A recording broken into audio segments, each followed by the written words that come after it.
welcome to the TVMusic Network Podcast with Phyllis and Belinda.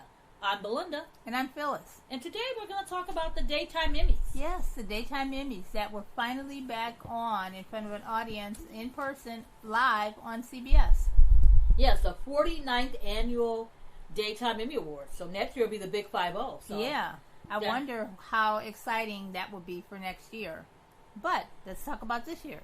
Let's talk about this year. Well, first of all, it's back in person. It's been 2 years. The last time I think we covered the Daytime Emmys in person, or was there in person, was 2019. Can you believe it was been that long? We missed 2 whole years. Completely 2 whole years, because we did 2019 in May. Right. And then within less than a year in 2020, as everybody knows, the pandemic. We won't get into details from that. A little bit, but not in detail. We'll talk about the pandemic only because of the procedures for this year. Right. So anyway, let's talk a little bit about the show. So first, it was fantastic. It had every show was represented, the 4 shows.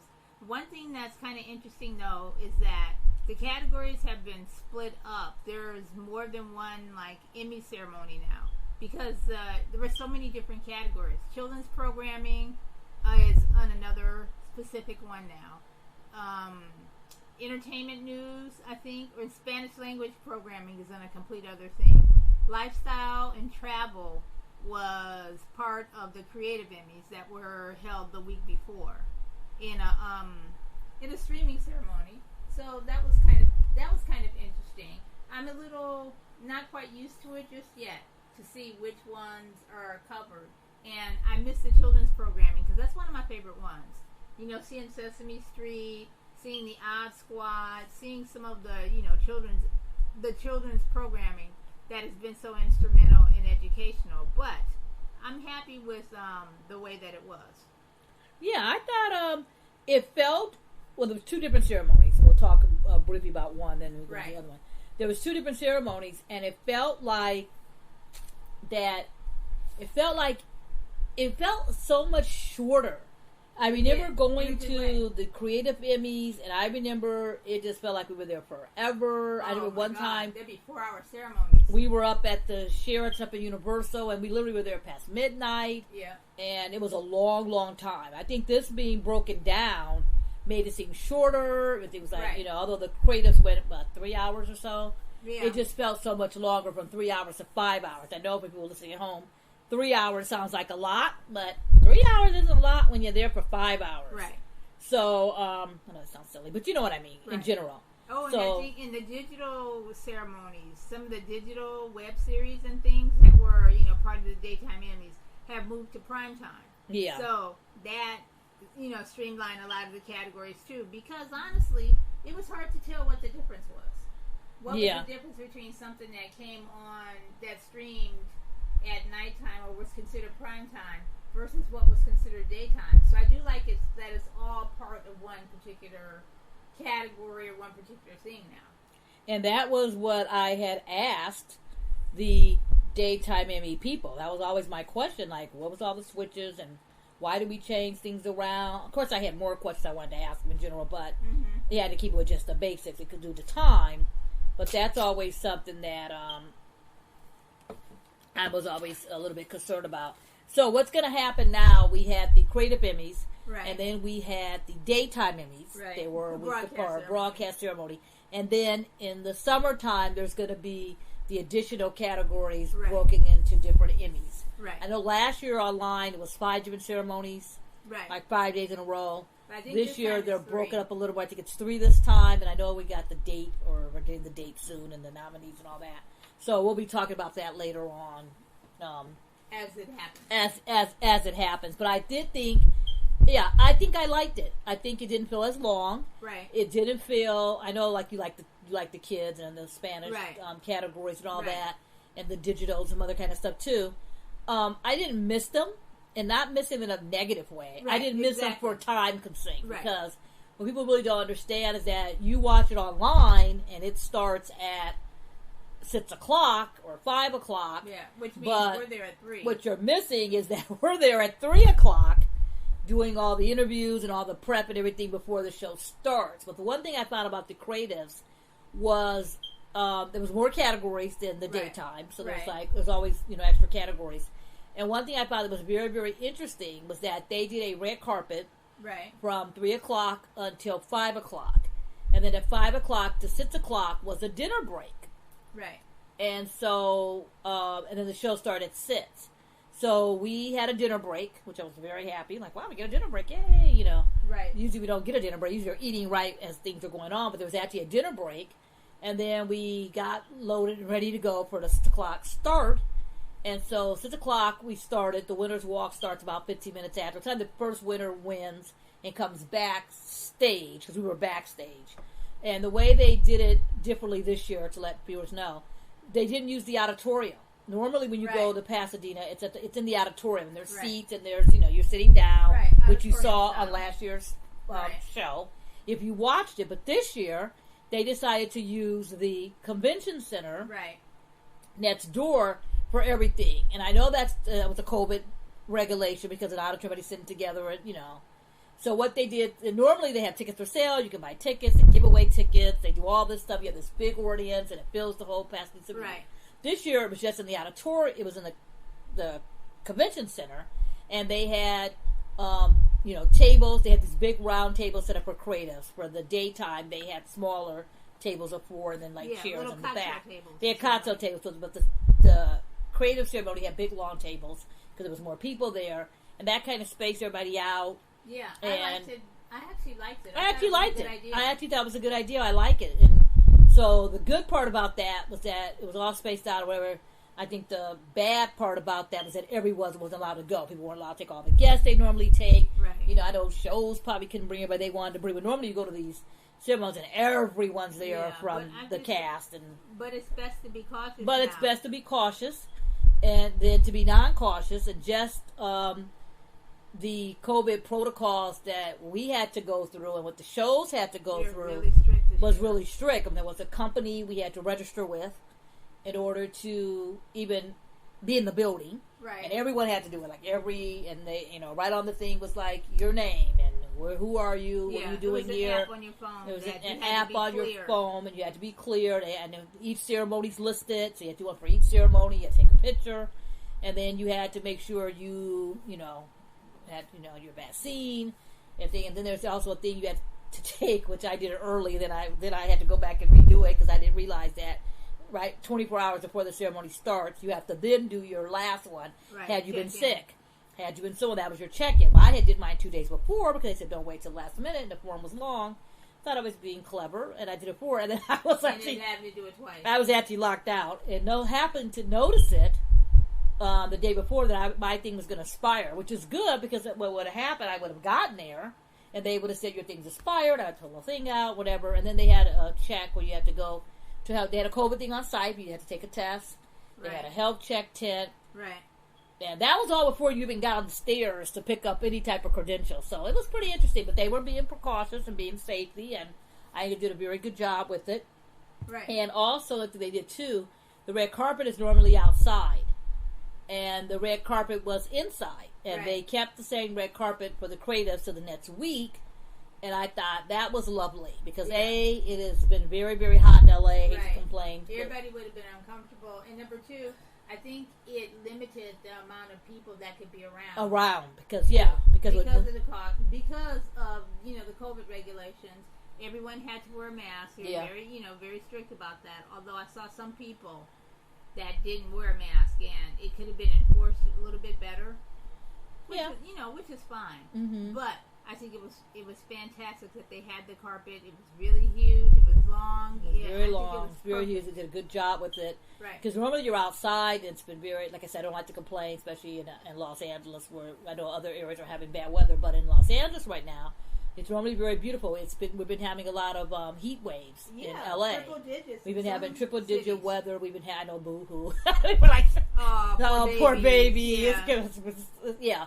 But it's been very, very hot, and we would have been very, very hot on that red carpet outside. Yeah. Also, the way the red carpet is set up, the way Pasadena is set up, the cars come right there, the streets come there, people go and stand. It's very, very crowded. And it's very, very crazy. But people always look and go, oh, how come, this didn't happen, that happened? It's like when you need to experience one to see how it really is. Because it looks a little bit different than it really is. And it's like getting through Jumanji sometimes. And, trying to get to it. Pardon me? Like Jumanji.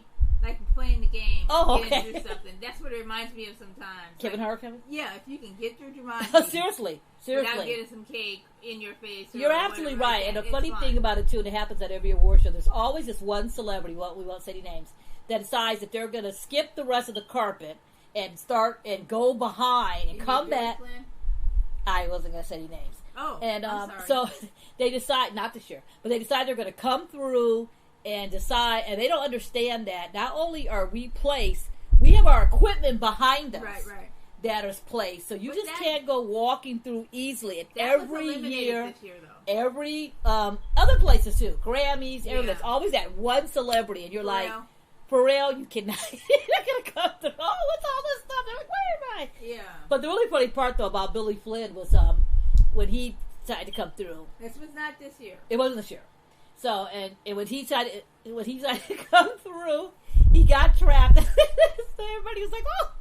Well, let's get a picture while you're here. And then he says, oh, no. So somebody made a comment and said, are you trying to do? He goes, no, I'm actually here to do an interview. So I forgot who the person was. Well, come on over then. Yeah, he goes, I was only here to do an interview. Turn around. It was just really funny. So then you got fans who were waiting like, oh, let's get a picture. So he's probably thinking, I could have just went this other way. Yeah. But it was kind of funny. But like I said, I don't think he did it. It's always that one celebrity. So you had none of that. Well, this year was smoother. This year was a lot smoother. We had plenty of room. We had space. I was like looking around like, is this right? Is this okay? Like that. I also bring my hot and cold bag. Oh, God. And I have drinks. I have snacks. I have, a fan. I have extra utensils because you never know, napkins. At the time, she didn't know. You really just don't know what you're gonna need, and that's just the hot and cold bag. And then I used to carry another bag that has like the camera and the microphone and the equipment, and then I carry a third bag that has like the tripod. So I'm probably hauling all kind of crap. I'm like, what is all this stuff this woman's bringing?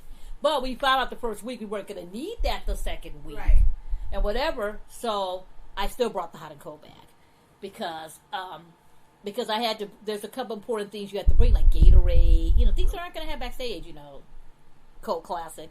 Stuff like that you're not going to find your tea. Backstage, tea and all that. So that stuff I had, extra bottle of water, because they have water, but sometimes it's just hard, people trying to get through and get the water and bring to people, and you're busy, so anyway. So I thought that was lovely. A++++. Plus.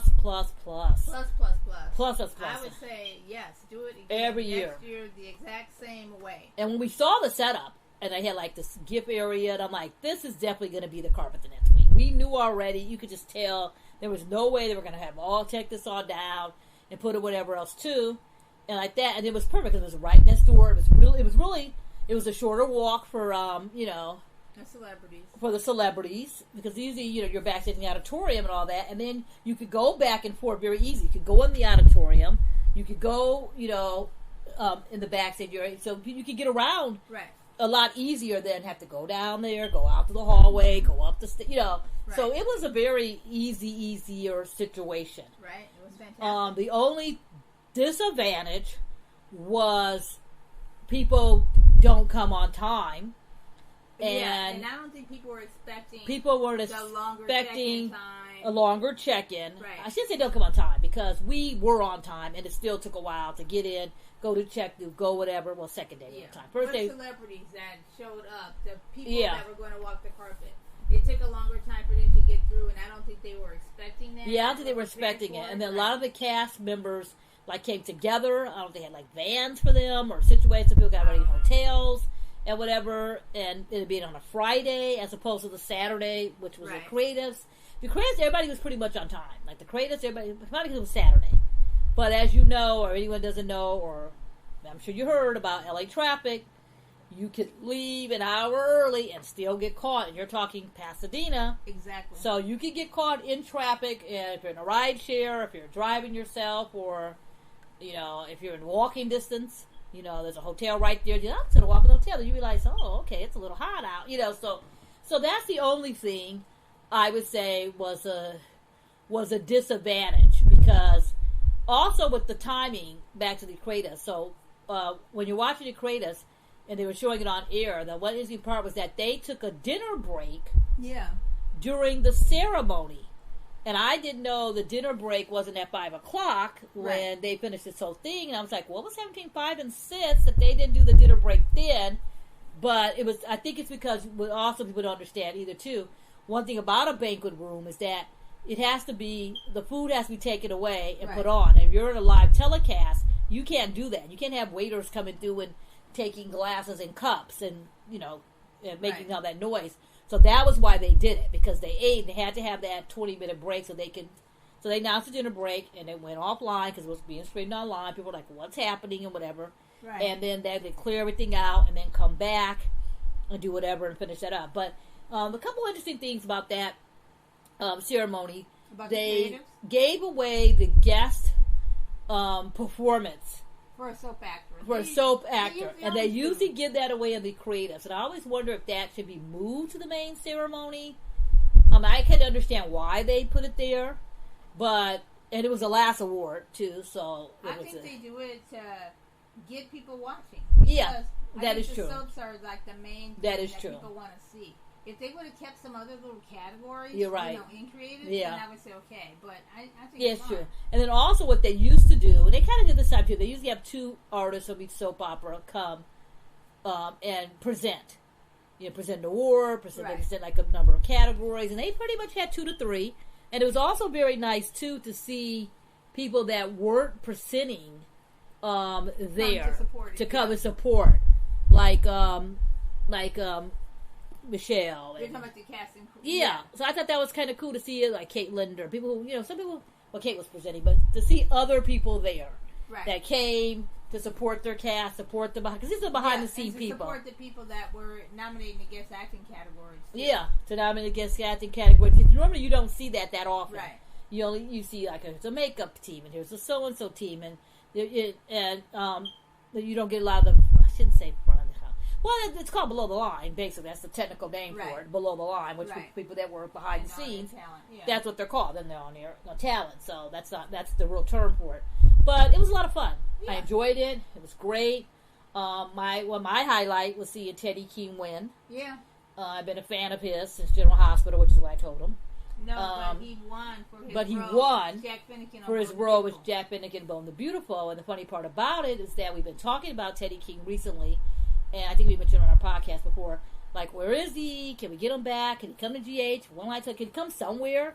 Because this guy is great. And then next thing we know, boom, he's on Bone the Beautiful, playing Jack Finnegan, and he's this character that comes on that's, Finn's dad. Yes, Steffi's in-laws, and they bring Naomi Masuda, who I used to work with. That's what's funny about it. She's acting and whatever now, and always been acting. And she got nominated, so I was so happy for her and so happy for Teddy. Yeah. It's a shame they were against each other. And that's another category that used to be male guest performer and female guest performer, and that's for the last 3 or 4 years. That's 3-4 years. They combined that category. And they were up against, against Robert Gossett, who's Marshall in General Hospital.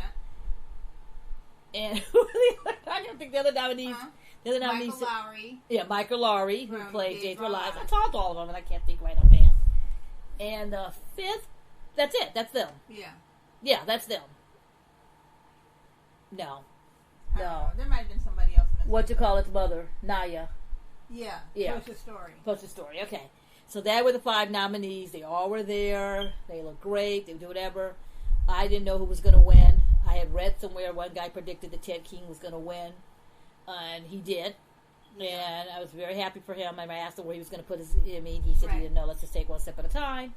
And him and his wife, they were so lovely. And then he won. And then he came back to him like, what are you going to do? He goes, I don't know where I'm going to put. I still don't know. But the wife said, we'll figure it out.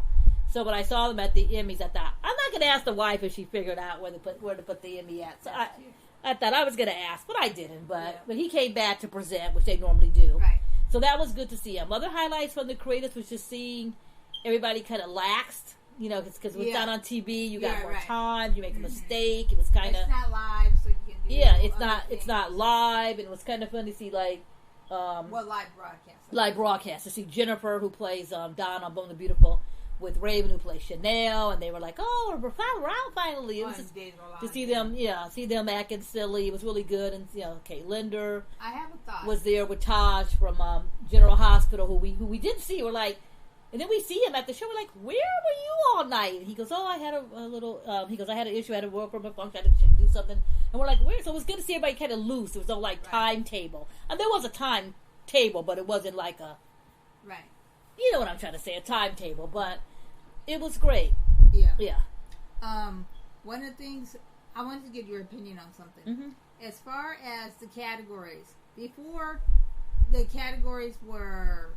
They had like makeup, they had costumes, they have them all together as one category now, no matter what show. Before it used to be like soap operas, makeup for a soap opera, or makeup for a children's program, makeup for or something, but now it's as one thing. I don't like them together. Why don't you like it together? I think because it kind of takes away from, I don't know, it's kind of like, okay, your soap operas, and then like just put it all together and be done. And then put all the informative shows and be done. I don't know. Together it seemed kind of like. I understand why they put them because they're all daytime. So they're. I think it's all in the same community though. That's why I think that's why they're doing working together. And I think that's what the Emmy people told me. But I don't know. It's kind of. I don't know. I think I'm not used to it. Maybe I'm not used to it, and maybe I don't. I don't know. But I mean, they're gonna change it. It's set now. But it seemed it was kind of like, and then I don't think in the soap categories. I know we focus mainly on soap, so we do all the daytime. Right. But it seemed like none of the soap people won. Well, no. Either of those categories, they lost everything to Kelly. Basically, the big winner was Kelly Clarkson. Right. And Kelly no one was going to beat her. Has now won more Emmys than she's won Grammys. Good for her. And it is so great. I just love her to death. I loved her. Right. I like Kelly Clarkson as well. I really like her show. And I think I like it because she's so real. And when I first started watching her show at the beginning, and I was like, I'm a talker. Kelly's a talker. And I was like, oh, this is good. Kelly's going to be good a little much. But then I continued watching it, and I just love it. Because now I think the editing's a little bit different now. Yeah. They cut a lot of stuff down. I think she's more aware of it now, She doesn't film the show live. The show was filmed, like, the day before or 2 days before. Right. Or sometimes she does 2 shows a day. Right. So I think they edited better. Because at the beginning, some of those takes were, like, a little rough. I think she was trying to get her footing and stuff. But I think they changed some producing stuff. And I think she's one of the producers of the show still. But I think that's what it is. It runs a lot smoother and a lot better. But I was talking to backstage to the executive producer after they had won, and I asked them about what's different, what's better, what's worse about working with Kelly than working with other people. Mm-hmm. And she had mentioned that she worked with so many people, and it's so like with Kelly, it's just like different. Mm-hmm. It's a different energy. The fact that the music is incorporated into it, plays a really, really big part. She genuinely has conversations with people, and talks and stuff. And she's so free with herself, and she doesn't really have a filter or something like that. And I think that kind of makes up for it. And everything that was there. So I agree with that. Yeah, I think Kelly's great. Yeah, I think you're right. I think you're absolutely correct on that. Now let's talk. So that was a Saturday, and then we went to Friday, and we had the Daytime Emmys. And normally they're back to back, like one's on a Friday. Yeah, one's on a Friday, one's on a Saturday. But there was a week in between. And one's on a Saturday. There was a week in between, and that was lovely. Oh, it was. That was very lovely because usually, like the week before that, starts. A week before that usually is like a bunch of activities. There's like gift lounge, there's parties, and none of that this year. Yeah, they streamlined a lot of that. They streamlined a lot of that this year to make sure everybody was going to be safe for this award show, which worked out better. So normally you're going all week. I mean, normally you're literally going all week, and there's one day off in between, and then it's the next. Emmy usually like a Friday, and then a Saturday off, but that Saturday's like a lounge and a party, and then Sunday.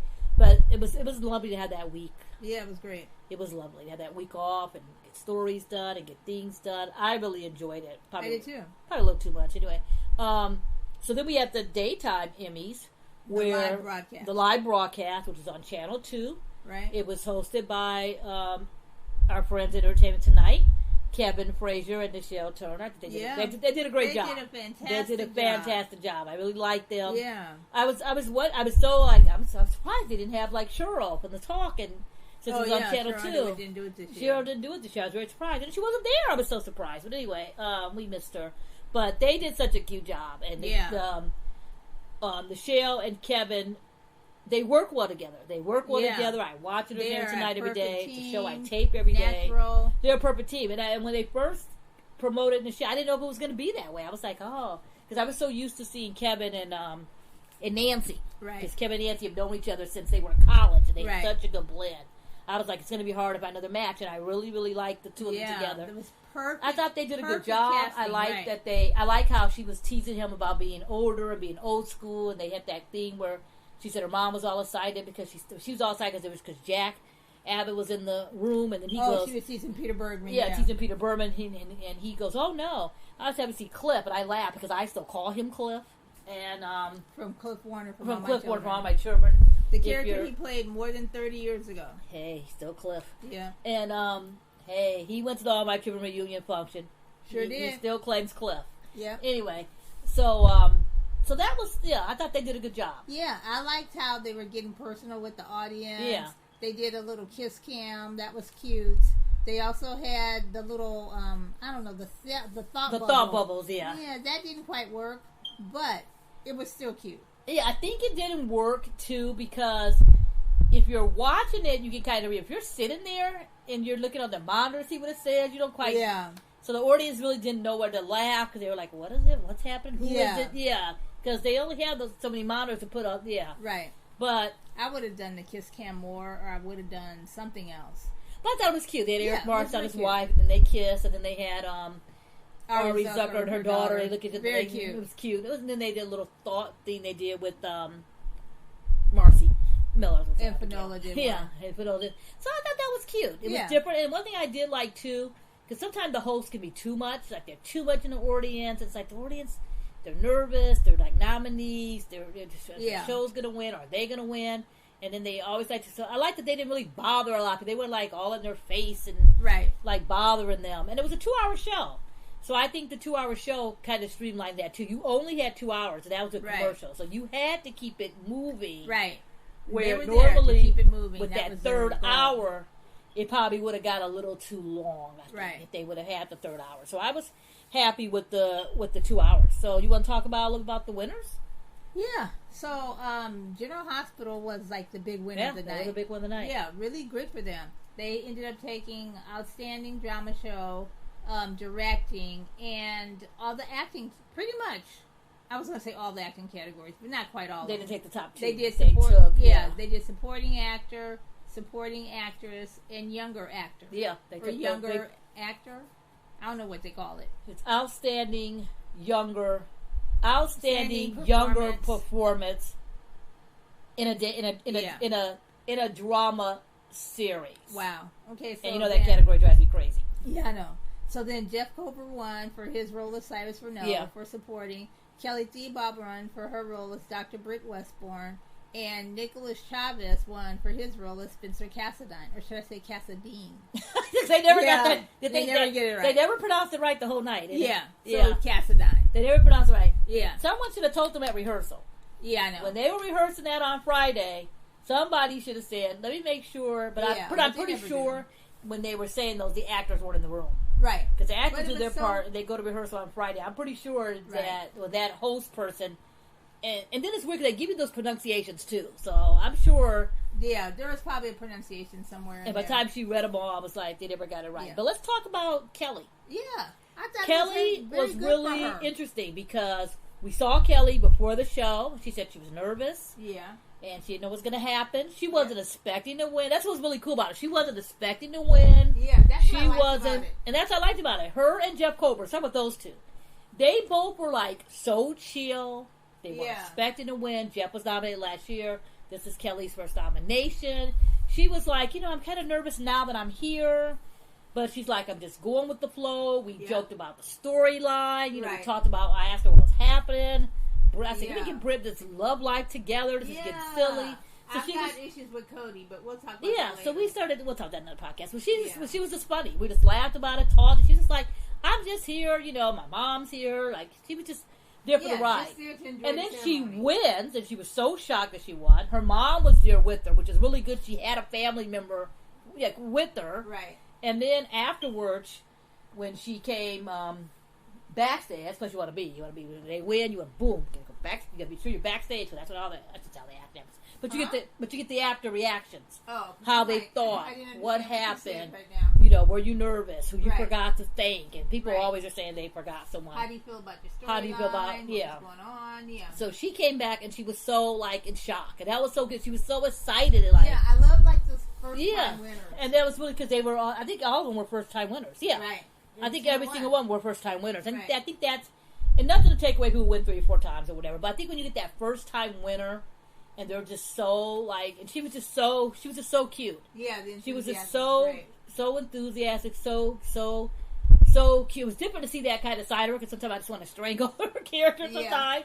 But it was just so cute, and she was just so happy. Right, I thought it was great for her. Yeah, I thought it was great for her, and she won. And then we were talking about the scenes that she submitted and just different stuff that just to see what.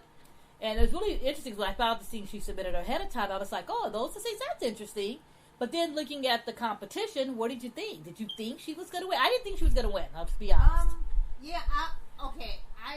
It's not that I didn't think she was going to win. I was surprised that she won. Because I feel like some of the other people, like Stacey Hydu, Nancy DeGrance, some of the people that she were up against had really, really, heavy scenes. Yeah. You can really, really talk about stuff. But I think part of it, too, is that Nancy DeGrance Alexis has won before. Yeah. She's usually pretty, always nominated and stuff. And I think Kelly just had those... Nancy was nominated last year in the lead. Yeah. Right. I think some of her scenes were just a little bit lighter. And then those were... And this is the wrong word, but I can't think of another one at the time. There were Stacey's, Nancy's, Melissa Ordway, and I can't remember who the other person was. Their scenes, Kimberlyn. Yeah, Kimberlyn Brown. Were the traditional soap opera scenes. Yeah. I'm yelling at you because I'm blah blah blah. I'm this. I gotta cry here. I have to do this. You're right. Yeah. And I feel like Kelly had. You're right. There wasn't a lot of all the crying scenes that you usually get last year category. Everybody's crying and yelling. Yeah. Yeah, and angry. And I feel like she had a wider variety. Of scenes. Melissa. You could see light. You could see. Yeah. That's true. Or dark. You got see a point. All these other things, and I think that could be part of the reason why she won. Yes, that point. I was thinking that Melissa might have taken it because that was a lead role in a supporting category. I mean, she literally was on every day to the point where I like Melissa. Oh, we love her. We love her to death. She's so sweet. Oh, she loves you. She just loves you. Yes. She don't love me, but she loves you. No, she loves you. Anyway. I can't help it. I'm adorable. I know, you're just adorable. Yeah. They all just go right to you. Anyway. That's me. So she is so sweet and so nice. I was very, very happy for her. Right. However, it got to the point where her character was on so much that I had to kind of back away from it because it was very repetitive. I can't watch it. And I thought, I can't watch her every day because she was on so much. So when she was nominated and it was in a supporting, she was the whole show at one point. Yeah. And I know Cameron Grimes, so I really thought she should have got nominated as well. Yeah.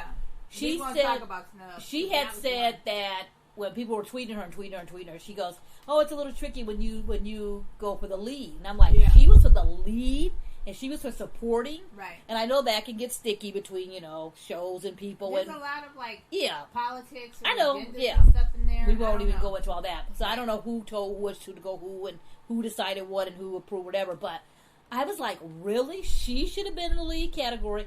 She should have been in the supportive. And I know sometime at awards, not just daytime.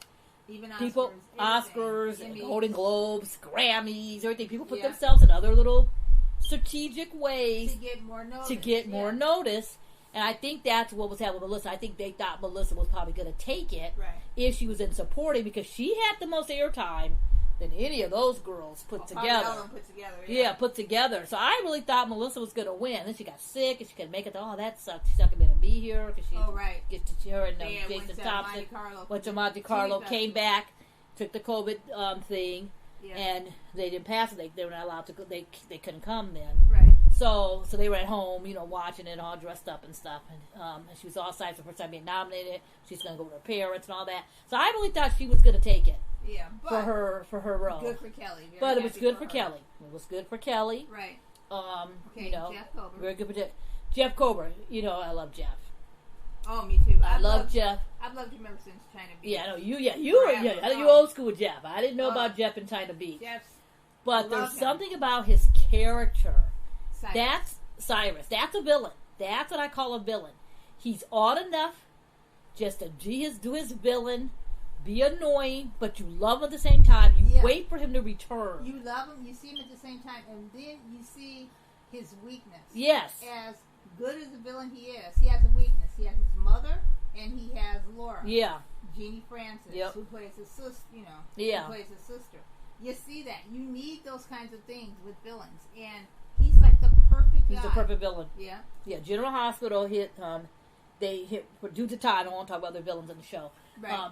But you can probably guess. We don't have time. We don't have time. But this is a villain where you may hate his character, but he's on just enough to get what he needs to get done. He's one of those love-hate villains. Like, you don't like Cyrus, but you love when he comes back. You're right. And, they show when he came back and he's harassing Laura in the jail, and Laura came to go see him in the jail, and he said he's religious. And she was just like, what? And then they had where he was threatening her in the hospital. Then he's in the hospital. And he's in the hand about to take him away. And he had scenes this year. Then when he kidnapped Portia and Trina, and then he substituted for Laura, and you just see his whole story arc. So anyway, so we talked to him before too, and he was just also very mellow, very chill. Mm-hmm. He had been nominated last year. He was going with the flow, and he won. And he was so generous, just not saying nice. I shouldn't say just generous because it sounds like other people aren't. But he was just, I just think of him and Kelly. I think they were just so I shouldn't say nonchalant because that sounds like a bad word. They were a breath of fresh air. A breath of fresh air because, But I didn't think he was going to win either. It's one of those where, why did you think he was and not that I didn't think he was going to win. I just want to know, did he have, I know supporting can be anywhere from 8 minutes, 1 minute to 15 hours or 100 hours. Yeah, but I think it's just the storyline. The storyline purposes. I thought maybe JPS was going to win. Valentine. I thought he was probably going to win because he has a lot of story. That's probably, to me, why he did. I think he has a lot of story. Jordy and Bryden. That's when Bryden was up in the supporting, and then I was like, okay, so then I'm trying to do the measure between each character where they belong with that whole baby storyline, because I thought that's where the whole baby thing. Yeah. And then we had Aaron D. Spears. Yes. Who was incredible. His nomination was just his win. That was his win. Yeah. He was so incredible, and I was talking to him about it. The weird thing about him is that they don't use him a lot. Right. And when you see his character, if you watch Bold and Beautiful, you know all about the character, so I won't go into details. Justin. He's Justin on there, and he's Dollar Bill's right-hand man. And when you see him, he does anything for Dollar Bill, like just anything for Dollar Bill. And 5, 6, 7 years ago, he had a storyline where he had a kid with Donna, and he, all this stuff. And then they kind of forgot about that, and Marcus went away, and all this stuff. And then you never see him again. You just see him every now and when Dollar Bill needs something, you just kind of see him. So when they did the story, which, like I was telling him, it wasn't, to me, it was unpredictable because you don't see him that often. Usually with Bone I can predict what's going to happen on that show. But he just pops out of nowhere. And that's how he kidnaps Thomas, locks him up, and he's going against Dollar Bill because he's mad that Dollar Bill has his son's going to take over. And it was just so what? And it was great. It was a great series he was on. And then he came back once, helping Ridge, and we never saw him. So I'm like, are you going to come back? And he said they kind of left it open. He said he doesn't really know what's going along with the storyline. Like, can we please get this guy back? I want him to come back and maybe start dating Grace, or maybe start some stuff. Maybe Dollar Bill might look at Grace and he'll get a little triangle. Let's do something. Let's do something because we need something on that show besides. There's only like 15 people on the show, and they use like 7, and that's my beef every time with Bold and Beautiful. Right. And like they could run. We could use a little more justice. 3 different stories. All the time. But I thought Aaron was great. I thought he was. I didn't think he was going to. I shouldn't say going to win. He was who I was kind of secretly rooting for. Who would you have voted for? Because I would have voted for Aaron. Yeah, I definitely would have voted for Aaron. Who would you have voted for? Yeah, I don't know. Yeah, I would have voted for Aaron. Probably Brighton. Now that I think about it. But for Brighton? Brighton was good. I don't know. He's good. He Always was good. Yeah. He was good, but yeah, he was good. Yeah. And we love Brighton. Okay. Nick. Kelly. No, Jeff. Nick Chavez. Yeah. Nicholas Chavez. Okay. Nicholas Chavez. Okay. First of all, that category is driving me crazy. I'll keep it short. Years ago, they used to have little females, young males, young females. Right. And then about 3 years ago, they changed it. And combined them. They changed it. They combined the category.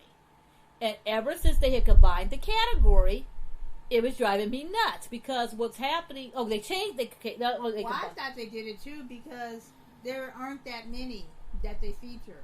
Or they play or they use to begin with. Uh-huh. So I think that's part of the reason why they put it together. They put it together and they changed the age. They made it 25 and younger or something like that. They changed it.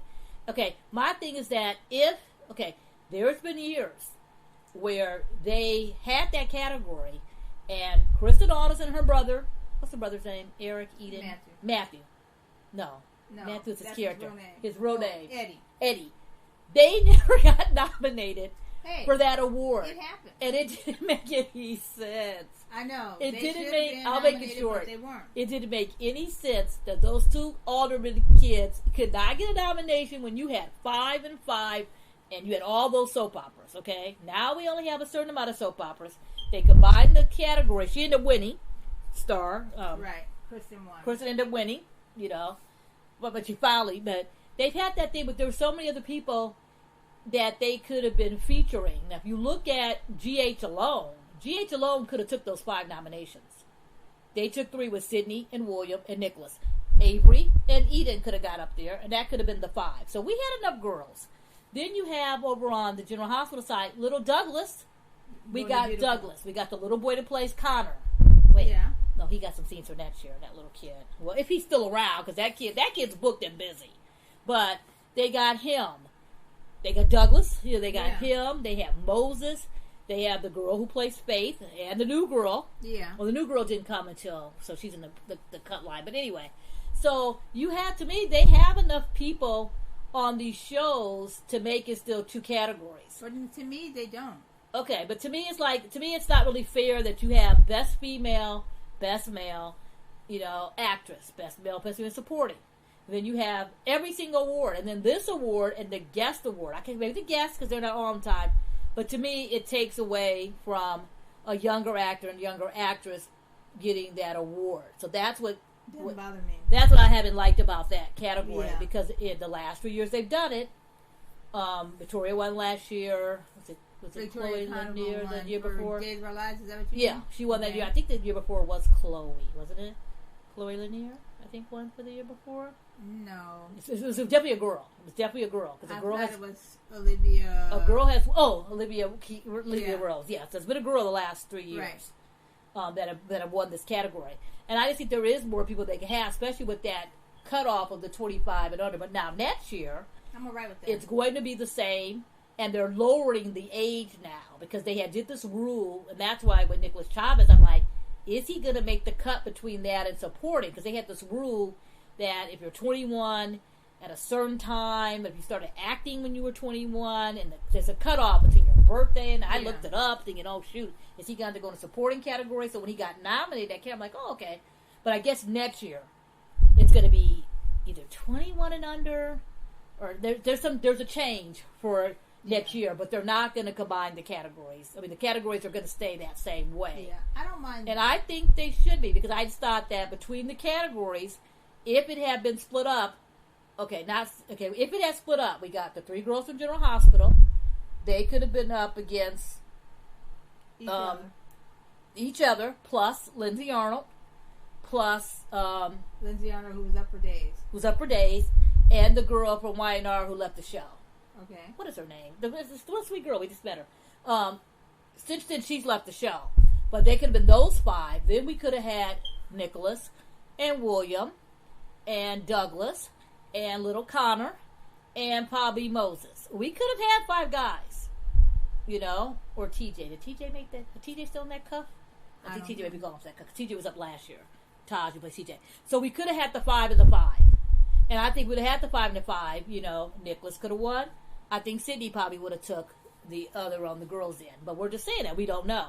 So I was very, very happy for Nicholas because I called that the first week he was on the show. When that actor showed up, I don't know where he came from. Okay. I don't know where Barchester found him. God bless his agent for helping him submit that self-tape. Because this guy is just, I mean, he's never been on TV before. Usually when you find these people, they come on to the young actors, they're kind of shaky, you know, they kind of get their feel, their groove. Yeah. He just jumped right in. Yeah, and he's a natural at it. The show gave him a lot of material, and I think he had a lot of screen time over the other people on the other, which probably could have helped him win, because he had a lot of screen time over William and Sydney and even Lindsay. Lindsay, yeah. A lot of screen time. So that's why I thought he probably had the advantage for that reason. But when I saw his scene, I even said, I got the scene he's going to submit. The very first scene, which starts off his Emmy reel, when he was telling off Nicholas, Dad, about the mom and how he put the mom against him. When he did the whole scream thing, and that was the opening of his reel, I thought that guy is going to get nominated and he's probably going to win. Okay. So I called it from that shot. I'm like, he's probably going to win. I was very, very happy for him. I was very, very happy for him that he won. I think he's great. I'm curious to see where he's going to go now, because next year he'll have to go into supporting, because he won't be in this young category. And I'm sure the show is going to, I mean, he's heavily featured. And I'm sure after this win, he's going to be more heavily featured. Right. So I hope, he's one of my favorite characters on the show right now, so I hope he leads the way I want him to lead, but who knows? He gets played off with a lot of the vets. And he plays, that's what he too. He doesn't just play off the teens. He's another one where he plays off the vets. He's in scenes with Mara West. Right. He's in scenes with Jeannie Francis. Right. He's in scenes with, with the vets. Right. And he's carrying on. Charles Shaughnessy, he has a lot of scenes with Charles Shaughnessy. I mean, he gets a chance to play against more relatives in that family than anyone. So you can see his range in the Cassadine. So I'm curious to see how that's going to go. But that category drives me crazy that they split it up. It doesn't bother me. And I think the part of the reason it doesn't bother me... And I was going to ask those Emmy guys. You knew I was going to ask them. Yeah, because they have to streamline, many. And I think they changed the makeup one, they changed the hairstyling one, they changed all those other ones to combine it. So yeah, I did. I asked the Emmy guys, but I didn't get in the general about it, because it was a short of time and all that. But that's something that if I would have saw the Emmy guys afterwards, just kind of walking around, I would have asked them. She's talking about the president of the Academy. I would have asked. Rather than the Emmy guys. Yeah, sorry. That's what she's talking about. Sorry. There's those guys at the Emmys. No, sorry. Sorry. Emmy guys. Just those guys that are running the Emmys. So the president, whatever, I would have asked them. Right. Sometimes it's better to ask a question off a mic than to ask on a mic, because sometimes you can ask on a mic and it could sound what you call it, whatever. But Nicholas was so excited. He was probably the most shocked winner. He was so excited. He was adorable. He didn't know where to go. Yeah, when he didn't know what to do. When he came back, the photographer taking pictures or taking pose here. And he's like, "Sorry guys, I'm new at this. I don't know what to do." And then the General Hospital handler was holding that Emmy just telling him where to go. And then I like when the photographer Kathy goes, "Smile like you won an Emmy," because he was just kind of like he didn't know what to do. He was just kind of like, I don't know what to do. She's like, "Smile like you won an Emmy." And then after that, you go and you talk to all these press people. You go to one area, one section. One said that time he got to our set, he was just kind of like flustered, like I don't know where to go. Right. At one point, he thought he lost his little envelope, and he was just with his name in it. Right. With his name in it, but he couldn't find it. He kept looking for it, but then the good lady goes, "No, I took it from you, because so that way you could hold it, and whatever." And but I thought he was adorable, and I was happy. I was very, very happy that he won. Okay, so General Hospital also won. Yeah, outstanding show. Yep, and they won for directing. Now, the directing episodes that they submitted because we were wondering which way they were. They were Alexis, her I don't know what you call it. The Alexis. It was a standalone episode. Was great. Yeah, where she was dreaming back to Yeah, when she that was was a a great child episode. and when her It was a father very was good around episode. and her father met her mother, and it was very Which is where her nomination came from, probably. Yes, yeah, probably. And it was, they were talking about the dough was there, and he was talking about it, and he was talking about how it was very difficult. Oh, that's right. You talked about episode. backstage, Yeah, very difficult episode to direct because you got the line, you got Nancy as Alexis as an adult, you had the child actress, you got the woman who played her mother, woman who played her father, and then you have the domestic violence part of it that you have to put in too. So it was a really difficult episode to direct. Another one they had submitted was the whole rooftop. That was great. That was great. Yeah. That was a great episode. That kept you like, what is going to happen? Oh my goodness, yeah. And I'm just like, oh, can somebody please kill Peter? And then they finally did it, or so we thought. And I was just like, yes! Oh my God, they did it. What are they going to do now? And so it was those two particular episodes that they did and submitted for directing. Let's see, what else did they win? That, directing, and then they won for show. Yes, for show. So it was like those. What 5. did you think about them winning for directing? I thought it was fine. It was fine. Okay. Yeah, I had no qualms with it. I don't remember what the other shows submitted. Yeah, that's what I try to remember now. As far as directing, try to remember now. But okay. that Alexis-centric episode was really good. Yeah. It told the beginning to end of her story. Everybody knows her history, character-wise, and if you didn't know, they reminded you in that particular episode. And then they did, for the rooftop one, those were remotes. Yeah. That were really good. Very well done. Granted, the story was a little stupid. We ended up having, like, Super Peter all the time. Like, which always drove me nuts. It should have ended with him in that freezer. Yeah. It should have ended right then. Yep. And all that stuff. Them coming down the stairs and him being out the freezer just took it to it should have been right then. Yeah. And then that would have been a good twist. You could have focused the whole thing on Anna knowing that Michael's involved, but Michael's protecting Elizabeth, who told Jason to hide the body. That could have been Finn. Michael. Sorry, Michael Easton. But that could have been that could have been a good story for Elizabeth. She's protecting him. He's protecting her. Jason's protecting. Yeah.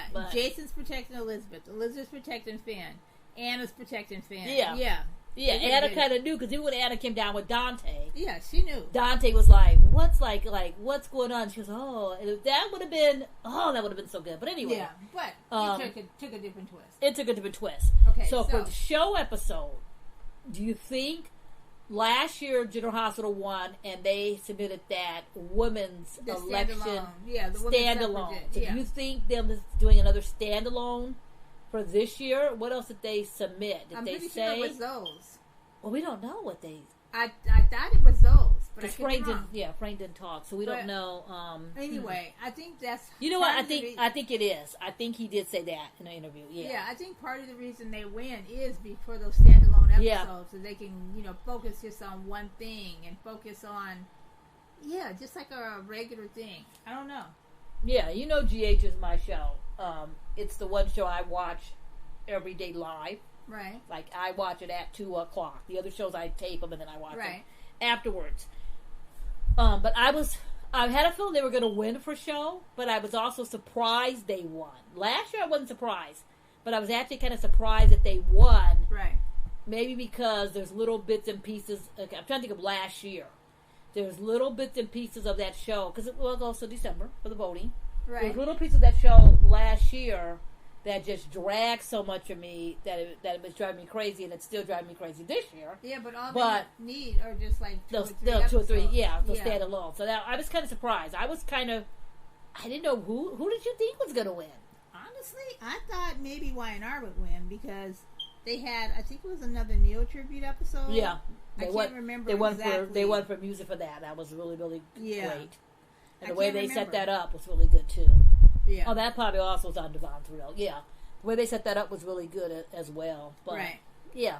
So that was GH. GH did good. They did 5. They did 5 of them, too. Go for GH. Y&R.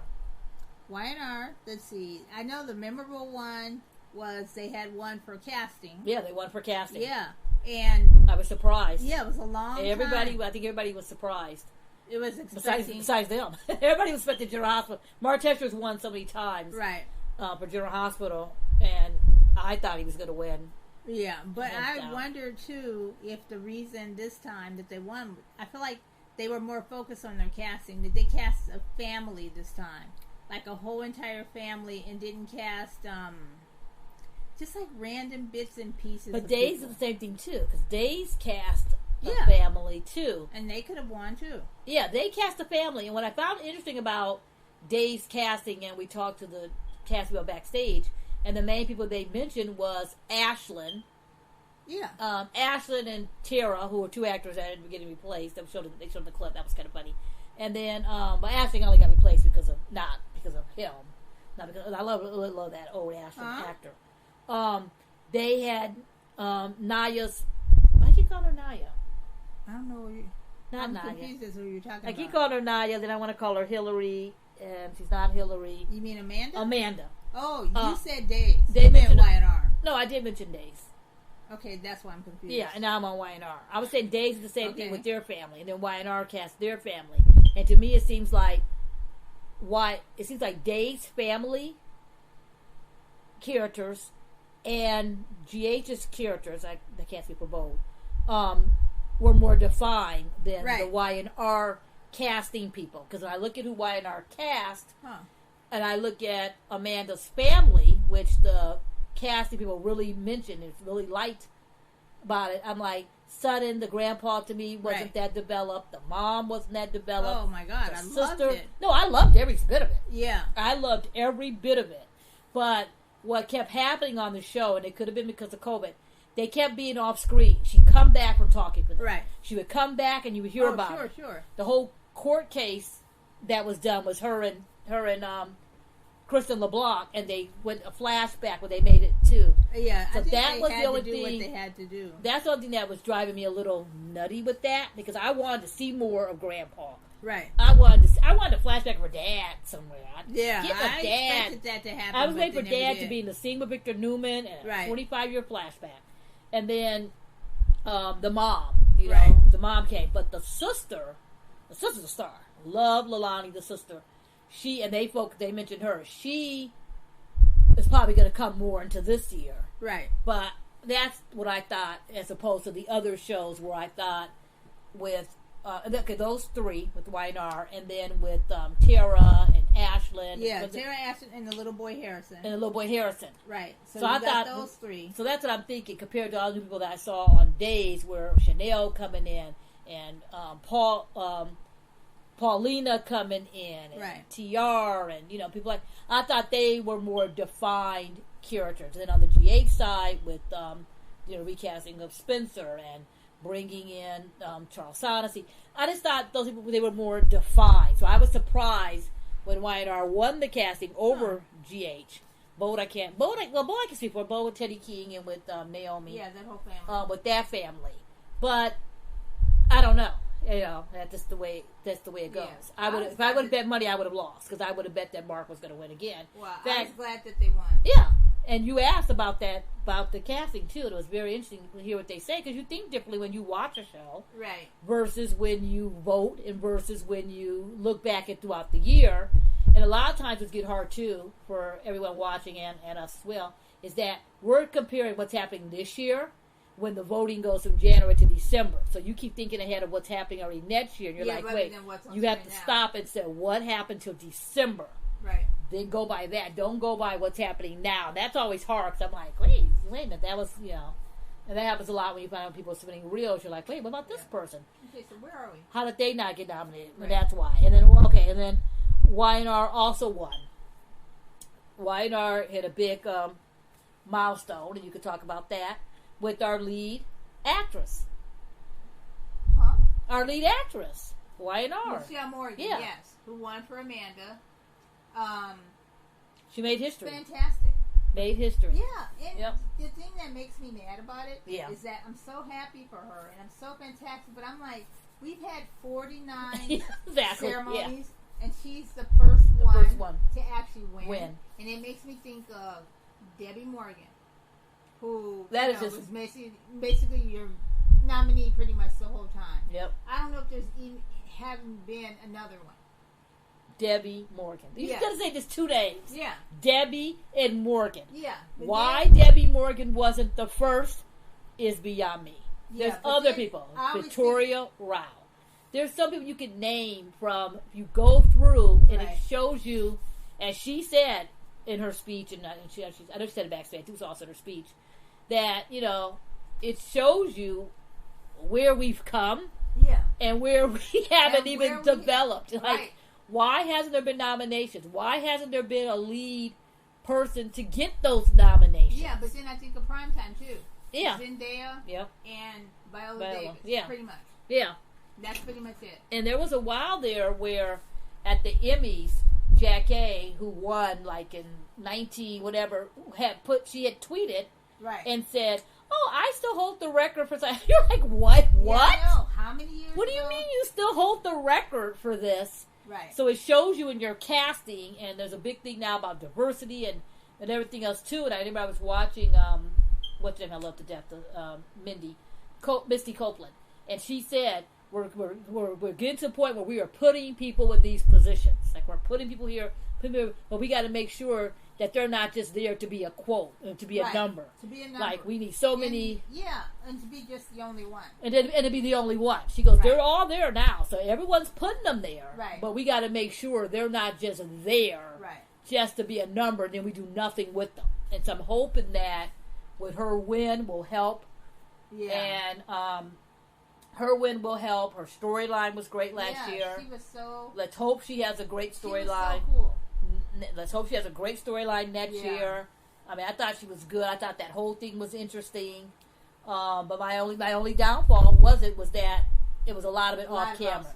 She kept coming back to her suite, and she kept telling Devon what happened. I'm like, I want to see what happened. Where's the old man? Where's the grandpa? That's a testament to her talent too. Yeah, because there was a while there. But I think it was all a Y&R doing. I think it was because of COVID. Because for a while there, everyone was in hotels. No one had houses. It's like, is everyone living in? I'm like, are they all living in hotels? And I know that was because of COVID. Right. So you kind of have to overlook that in the bubble and all that. But it did drive me crazy. Yeah. But I was very happy she got nominated. I was very, very, and her and James were in the category for male and for female, and that was even a record that we actually had an Afro-American female and African-American male, both in the lead category in the same year. It's like, why is this, happening? And hopefully that'll change. And hopefully that will change. And not just, like I know they talk about diversity and stuff, and it comes up all the time, especially on social media. People are like, what about, and not just saying it for Afro-American people. Asian people, Latinos. Can we get some Latinos? Yeah, and then you have to look at shows. I won't pick on any soap opera in particular, but you have to look at what cities these soap operas are in. Yeah, and you don't see it. And you don't see it. You know, when a soap opera is based in L.A. and there's not a gay person. Right. You got a fashion house and nobody's gay. Yeah. And when I say the stereotype, black people. There's no black people. Black people are in L.A. Latinos are in L.A. They're not just restaurant workers. They're not just social workers. They're in L.A. They're lawyers. They're business people. They're, they own companies. Right. They own, we're in L.A. And then, the other two soap operas are in New York. There's hospitals, they're in New York. They're in Michigan. They're in Wisconsin.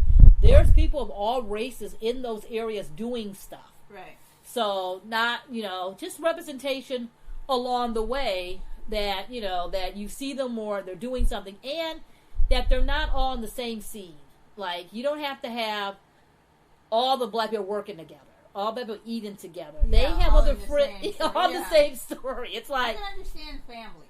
I understand families, and, but specific things. Yeah, it don't have to be. They don't have to be that way. I understand you may go to a party and you go, okay, there's someone I know, and you kind of hang out because you're all together, but you don't really have. You could have. Yeah. And it doesn't work currently. I mean, it's totally off topic. Yeah. But what I like right now on General Hospital is the little side story, and I say side story because they don't play it a lot. Epiphany. Yeah. Studying for her studying to be a doctor, and we saw Stella We saw Portia. Yeah. I can't remember who else It was there. Stella and Portia and her were all helping her. Yeah, they were they were all helping her, yeah. and it was because she worked at the hospital, and she was helping her, and TJ decided he helped her. It wasn't like, oh, we all got to stick together. Yeah. And then you saw another scene where Sonny was telling her something, or somebody else was telling something like that. It's like Epitome was a lovely character. Everybody likes Epitome, so they're all going to be encouraging her, not just like, And then the scene they had at Curtis's club, where they had everybody was at Curtis's club hanging out. Right. It was all people there, all races, all social stuff, and everybody was there with their friends. Yeah, it was more realistic. So and so was that was more realistic. Right. Where this is the hottest club. We're gonna go here on Thursday nights. Yeah. So I'm here on Thursday night having a drink. I'm here at happy hour meeting someone, and someone's gonna meet, and that's a place they all can meet up. And I hope that they keep that little thread kind of going throughout. Yeah, as far as diversity and family. Or have them all in the scene somewhere, and then they start talking to each other. Like, oh, I haven't seen you in a while. How have you been? Right. Because that happens. You go somewhere, you don't hang with that person, but you go to you see her and you a restaurant, and the coffee shop. The coffee shop. Can we please have Sharon Case do something besides just in that coffee shop? Come on. Anyway. Talk about Y&R. Y&R. But, can we? Well, she had some good scenes from next year, but can we get her doing something? Yeah, so she goes there and someone goes, oh, how you been? I haven't seen you in a while. And there's like that conversation. Right.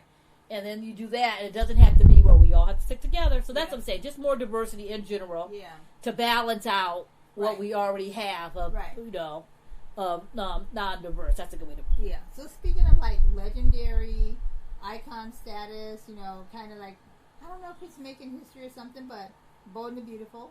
Yeah. John McCook. Was very, very happy for John McCook. Yes. And I'll tell you why.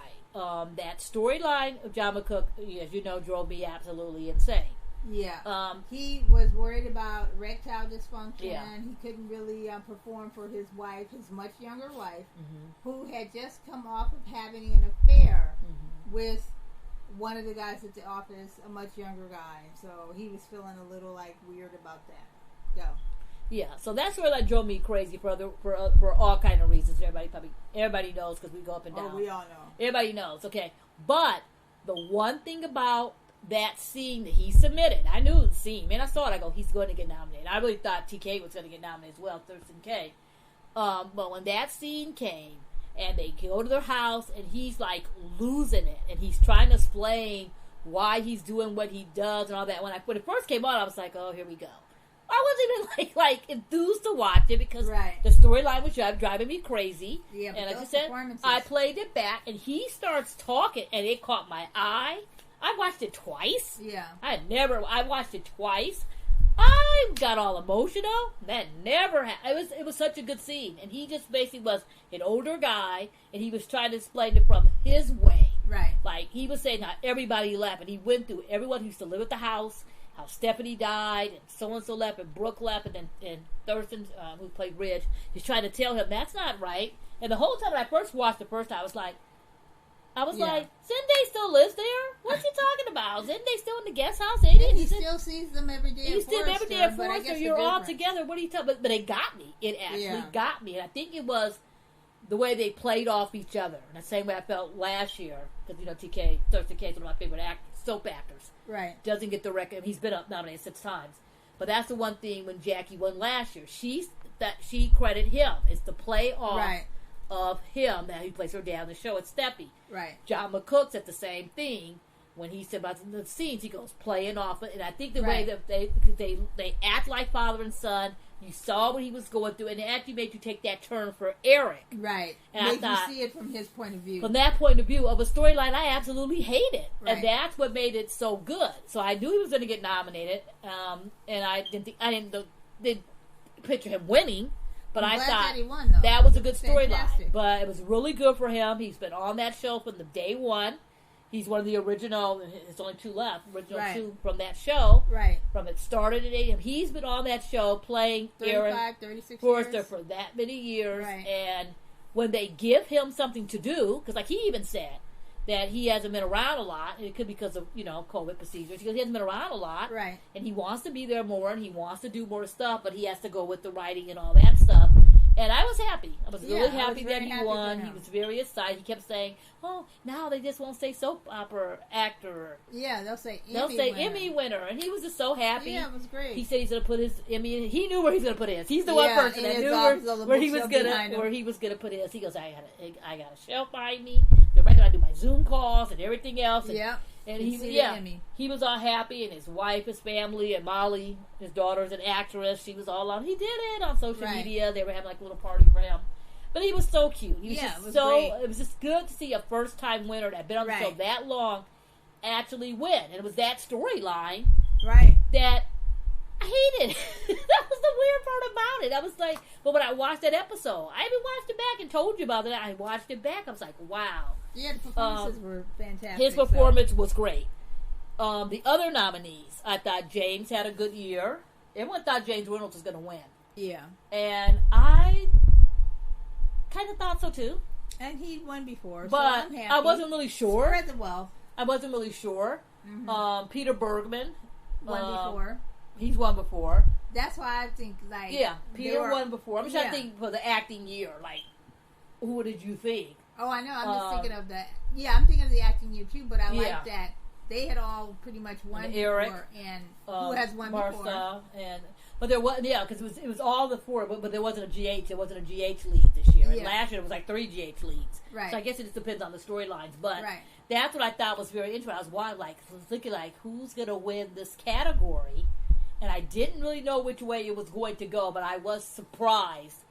I think I was surprised by everybody except for Nicholas Chavez. I think that's the only one funny. I wasn't surprised by. I think I was surprised when Jabba Cook won. I mean, they said, I was like, wait, Jabba? I was like, wait, he won? I was like, oh my God. And he's so cute. He's so adorable. He's such a nice guy. Yeah, been in the industry a long time. Yeah, and he's just like a nice, like we always say, kindness goes a long way. You like him.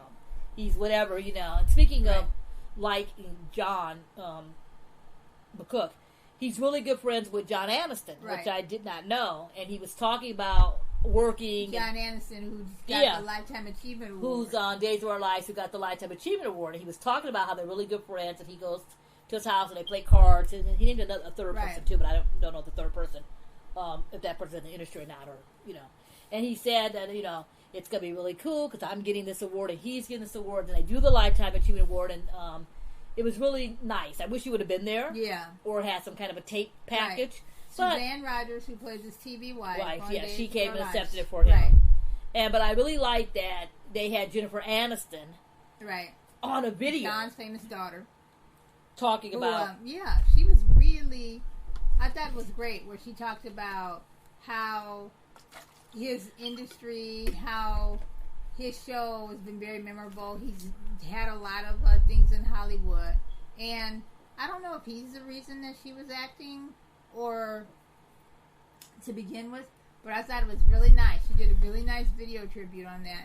And what that was kind of cool was that Ron Carnevale, who's the head writer of Days, they were asking him backstage after they won their writing win, was there anybody he wanted to have on the show? And he's like, well, Jennifer Aniston. Now that now that I've seen that video and she was talking and stuff about her dad, it would be really, really cool. That'd be really cool. Yeah.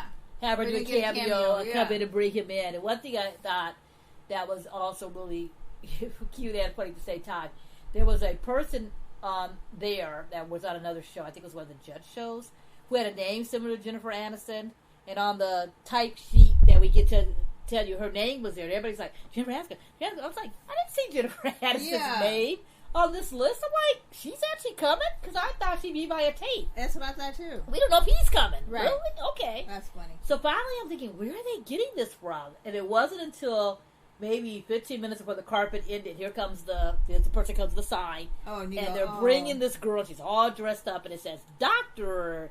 Jennifer Ashton or something like that. Who? And I'm like, oh, that's why everybody thinks Jennifer Aniston's coming. I'm like, I looked at that old sheet and see her name. Yeah. So I thought that was kind of funny. But it was a nice presentation. I thought they did it. They showed some really great clips of him.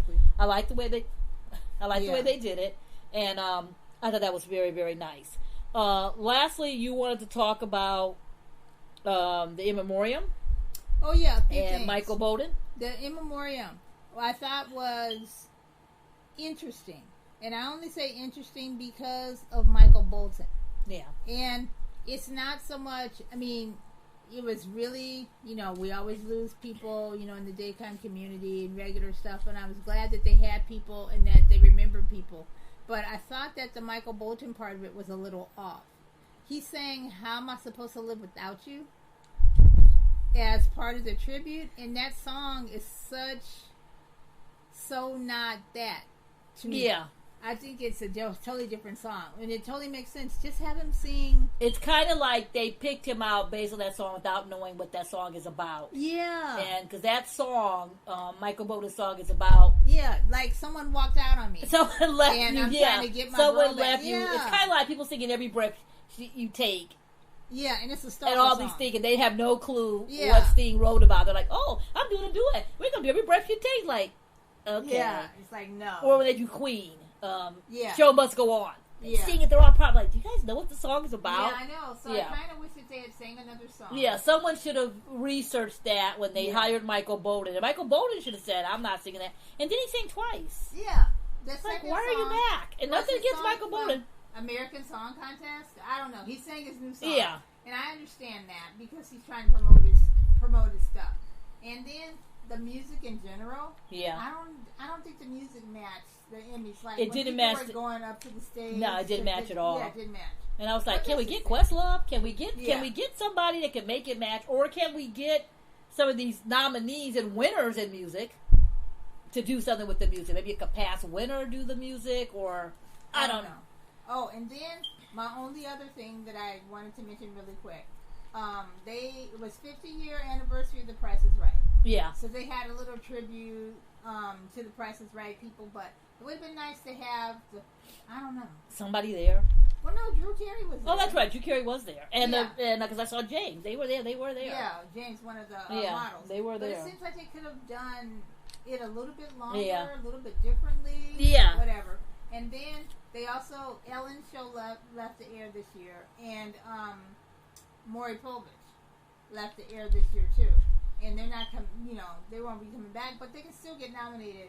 Yeah, they could. Yeah, they could. Mm-hmm. But I feel like those tributes or those packages could have been a little bit better than what they were, but they were still good. They were so short. I missed them. Yeah. I missed them somewhere between going back and forth between the stage, the Yeah. back, the here and there. Right, the backstage. I was running back and forth all night. I missed them. If you hadn't told me, I missed them. Right. Even when I had to watch it back because we watched the ceremony back to watch it for our podcast, and I was like, oh, I don't even remember that again. Yeah, and I had one other point that I don't remember. I have one about the memoriam. Yes. I have to go back and watch it again, but it seemed like the creative ceremony was longer, of course. Right. But it seems like there were some people missing from the prime time that were in the creatives. Yeah. And for time, I won't go into a rant. I think it was two different producers that did it. For time's sake, I won't go into my rant about how I feel about in memoriams because Yeah. Oh. I prefer have nobody singing. Susan Lucci. At least in this in memoriam, they were showing the close-ups of them and not just all Michael Bolton. Because other shows have shown other people. And Susan Lucci. Yeah. Came. Susan Lucci came. And help did a memoriam her and mentioned her husband. That was a big shock. I was surprised to see her. I was happy to see her. I was really, I was shocked.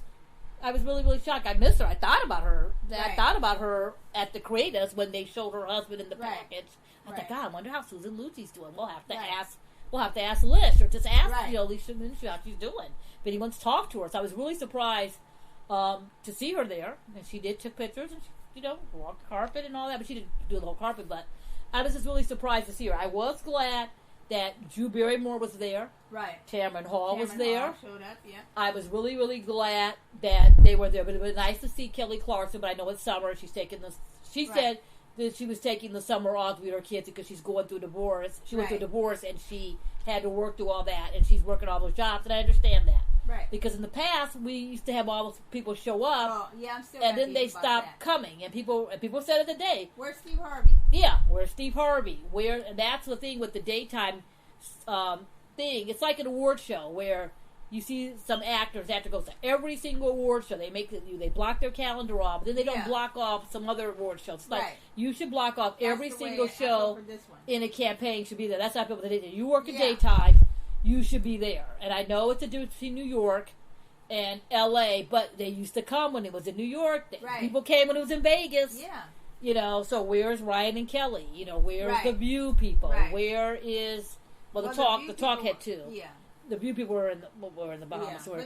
But I'm just saying, and not just producers, because that keeps the interest of the show. Right. You know, that keeps your interest, and we have Big Bird and, Sesame Street characters and all those people that the show, and that keeps your interest in it because it gets to the point where people don't take it as seriously. Right. When I was talking to people, and I was like, "Oh, I'm going to the Emmys," and they go, "Oh, I thought there was there's a daytime Emmys." And people, it's like, yeah, there's a daytime TV. Yes, there's still daytime TV. Oh yeah, I know because during the pandemic, really count? I was watching. Oh, that's the thing. That's the thing. Does the daytime Emmy really count? I have seen that like 5 times on Twitter or on social media, and I like how it comes up when a certain person wins. And people who don't have one. Yeah. People don't have one. A certain person wins, all of a sudden, yes, it counts. It's an Emmy. Just like a sports Emmy, it's an Emmy.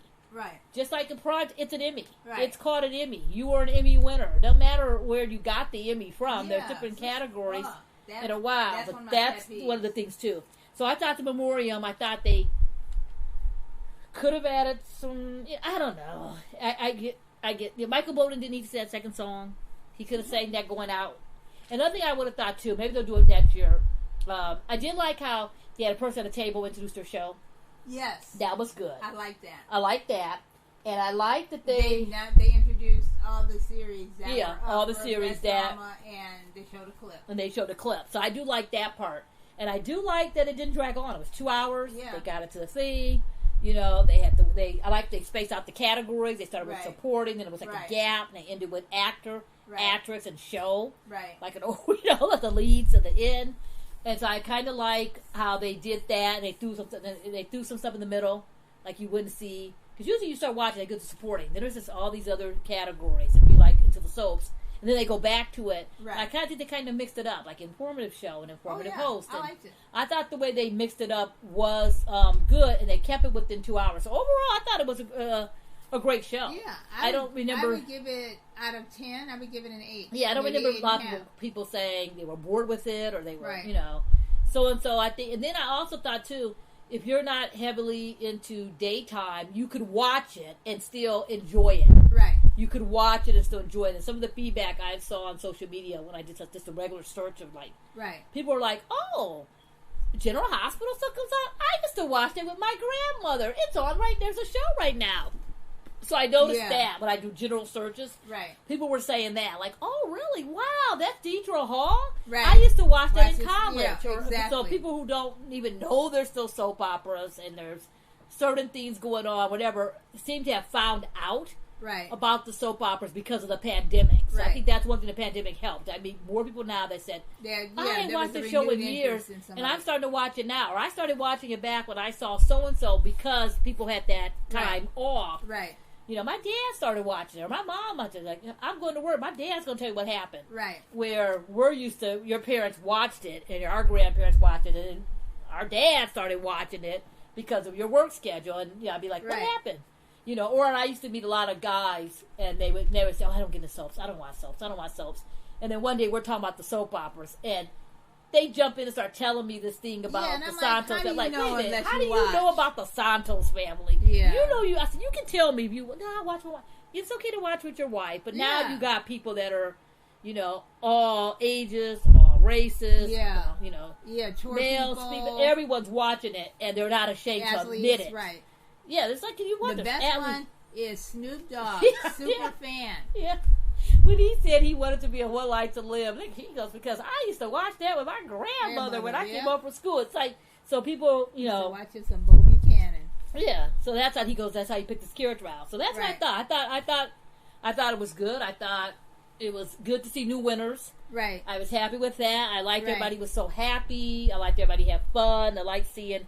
One thing I like too. We were talking to Courtney Hope, who's been on Bold and the Beautiful, and now Y&R. Y&R. One thing she had said that, and someone else had said it too. being on different soaps. There's people that you had that. Oh, she was saying how she knew people. She goes, I knew people on every soap. Right. I knew people on this soap, and so it's going to be curious to see everyone together. And then there were some people that were like, wow, I've been, like Ted King's like, I was on something on my General Hospital people. I'm going to see, my and Jordy, who's see, been on all the soaps, is like, we used to work together on this soap, and so it was kind of interesting for people to reunite and cool that way. to see people on the carpet run into somebody that they used to work with from another show. Right. And then the last thing I'll say, which was unusual, normally when you go to the Emmys, the soap operas all have individual parties. Like one party's at this place, one party's at that place, or this part of the halls, this place. But due to this year, the limit, they had one party. So all the soap operas were like in one room. And I thought that was interesting to see because you get a different, people of course stuck in their little areas, but you get that different feel where you walk up and you ask someone to take a picture, or you talk to someone you hadn't talked to. Oh, look at your Emmy, look at so-and-so. And I think that was kind of cool to see because you don't really see that. And not that the soaps are separate, but they are separate. Right. And what one of the nominees told me, I was going to say, I don't remember exactly who told me this, but one of the nominees said that they were just so excited because the last Emmys it wasn't important. They had to go, sit there for an hour, make a pre-tape, and all that, and then you were out the door. You didn't really socialize anyone. And you never knew, besides who won. You had to watch it at home until it aired. And then the year before was the same way, where you just made a tape and you found out you won. You had to make a Zoom tape from home, send it in.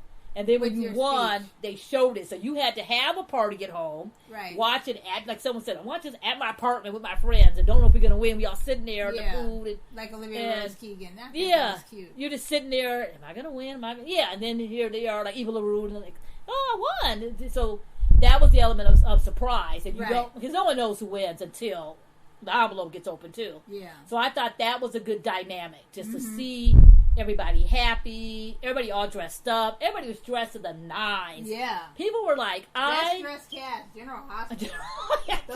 those girls were just like, yes.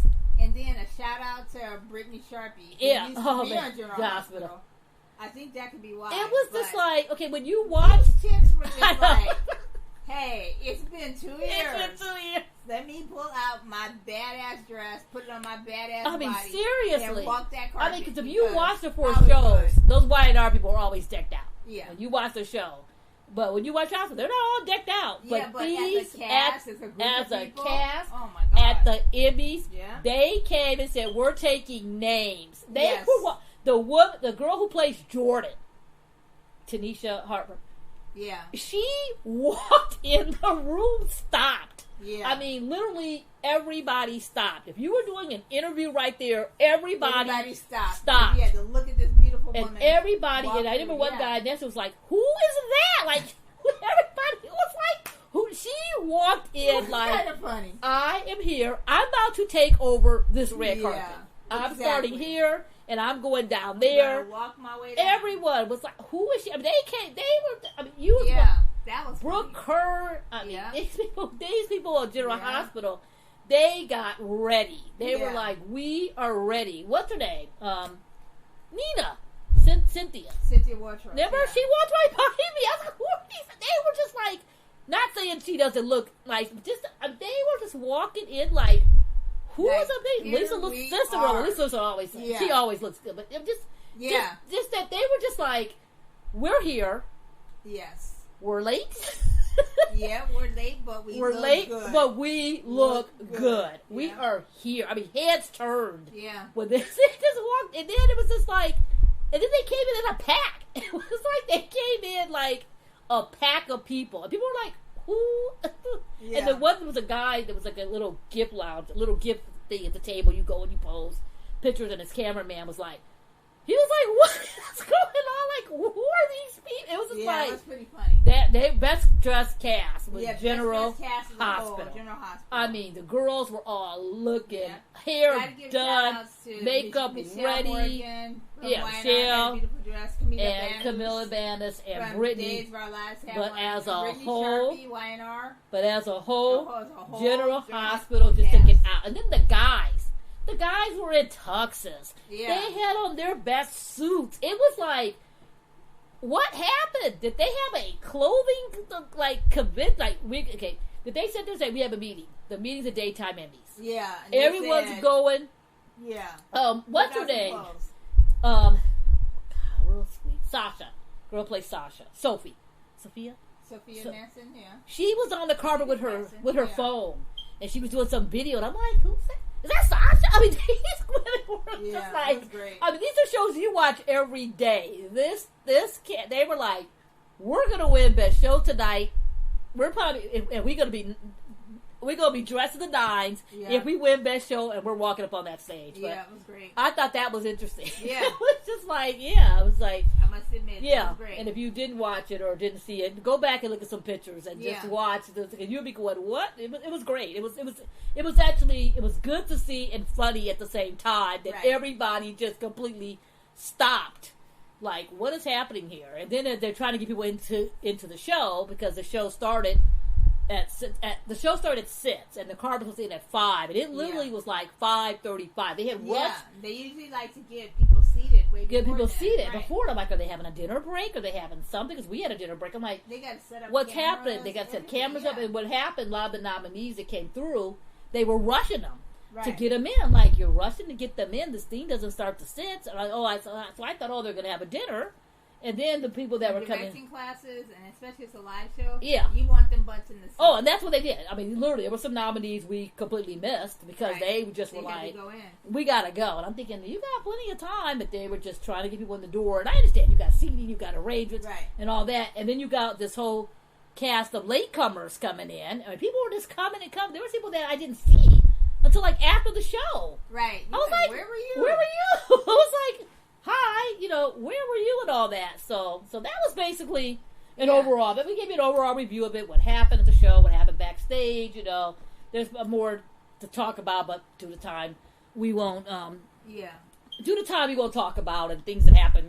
Yeah. There's no crazy dirt or nothing or like that. For next year, I'm hoping. Because if there was crazy dirt, we would tell you. But no, I'm just saying. I'm just making a joke. Anyway. Oh, okay. But it was a lot of fun. Yeah. It was a great next time. year, It was good to be back.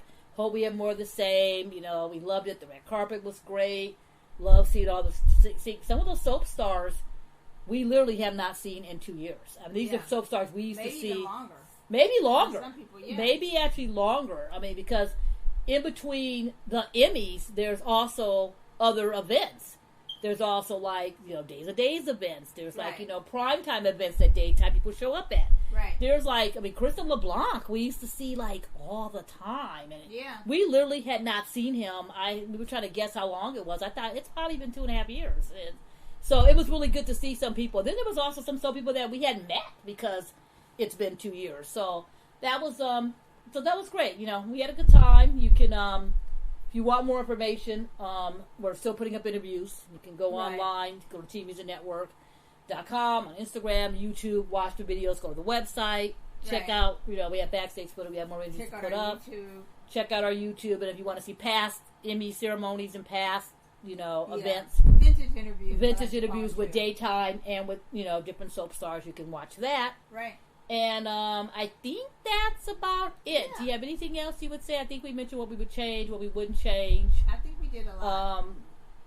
Actually, I hope they keep it the same way. Yeah. I actually like the convention center way. That's how they do the SAG Awards. I actually kind of like the tables and that setup. I like that. I actually liked the way the carpet was inside. I actually liked that there was a dinner break. We had food. I actually like that's the positive. I actually like seeing all the actors together. I actually like the party. I actually like the party. Right. I actually like the party all being together and I like it. And more intimate. I thought it was more intimate. And one thing I noticed too, I didn't feel as tired. Usually when it's over, I'm like, I can't wait to go home. I take my shoes off. Right. I gotta go home, get food, get whatever. And this year, I was kind of like, wow, it's over. Let's go to the party for a little bit. Let's leave. Let's go home. Let's do whatever. I was like hyped up. Yeah. I should say hyped up. In Creatives, I was like, wow. Then I even got home. I was like, wow, it's this time because of the time difference of it being early. I'm like, wow, we're home. It's this time. So I thought it was I thought it was great. Yeah, I had a good time. I hope people watch it. If you did miss it, you can go back and watch it. Probably on Paramount Plus or CBS apps or whatever to watch it. Hopefully people will watch it and support it still, this week and help it out because we want to make sure it continues. Right. And I don't know if CBS, it was a 2-year deal, so this was the second year, right? We don't know the status of it. I think so. I think when they said it last year, it was a 2-year deal, but we'll find out because the sport and other Emmys are coming out. We'll try to get some information and up keep you up to date as we find out. Which would be great. Yeah. So where can people find you, Belinda? You can find me on social media, on Instagram and Twitter at Belinda's LA Music, where I talk about all things music, all things sports.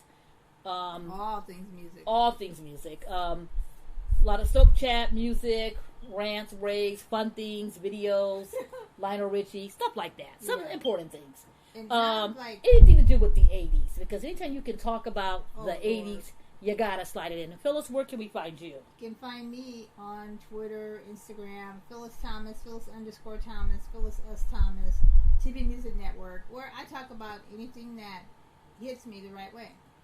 Alrighty. And so that's it for today. Yeah. So we just want to say goodbye. And closing us out is Alan Wrench with the lovely song called Eden. Thank you. Bye, everybody. Guys. Bye. Have a good one. Have a good one.